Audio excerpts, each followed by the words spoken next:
Oh boy, it's been a heck of a last few days, guys. A heater of the last couple of days as well, especially with this Seattle Surge roster. I have not really talked about many esports rosters as broken as this one. When you have each and every single player following our last event speaking out publicly about their issues, but also hinting at issues behind the scenes, potentially having a fifth new member that was actually denied, and they can't even pick anyone else up as well. What is this roster going to do, especially when, besides you just lose Karma as well, and we've already talked about he himself has publicly admitted that it wasn't his best season, and he was pretty bad, to be honest, in his own words, all right? I'm not coming for the GOAT. Obviously, his retirement from Call of Duty, though, is a tremendous thing to see, especially when it comes time for the middle of a season before a $4+ million COD champs just around the corner. I think it's pretty obvious to say, I think it's fair to say as well, something else contributed to this cause, whether it be a questionable game and not many changes being done. He himself, of course, also publicly stated his distaste for the current Call of Duty Modern Warfare,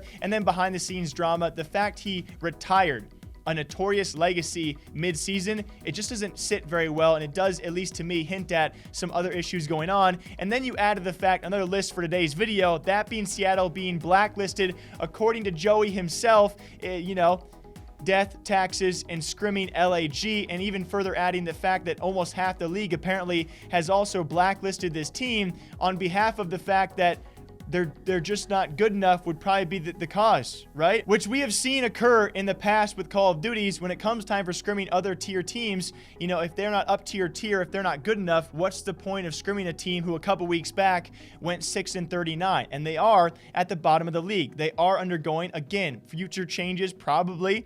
They just lost Karma on top of all the other issues these guys have had, alongside saying that this team, these players just don't belong together. If you're another team out there and you have scrim time set, why waste that valuable time on a team that's probably not going to progress you any further? It's the sad truth of Call of Duty Esports that it makes sense for a lot of teams to probably not waste the time scrimming against Seattle Surge. It just sucks all the more when Joey comes out and confirms it all, that a lot of the league has now blacklisted Seattle because they suck. So I am so curious where these guys go forward and what is going on with this organization, who, by the way, we already talked about on this channel, is also struggling with their Overwatch side of things. They lost an entire roster in Overwatch and had to replace all of those members within like the same 2-week span. Something's going on, something's awry. Very lastly, for all of us, I think a lot of us do forget, myself included, that a lot of times this COD drama, this COD beef is not really beef. A lot of these guys are frankly friends, as Skrapz took to Twitter just a couple days back to talk about smoking T2P and Scrims. I don't think he actually meant presently smoking them, but when they do actually manage to beat the Huntsman or T2P, whether it be Scump or Formal and Scrims, and talk about it, you know who always comes to the rescue? Those die-hard fans that we have long talked about. Everyone knows about it, guys. And I don't mean any hate towards the Huntsman fanboys or the T2P fanboys. Even further than that, I do think it's just, Scumpy, right?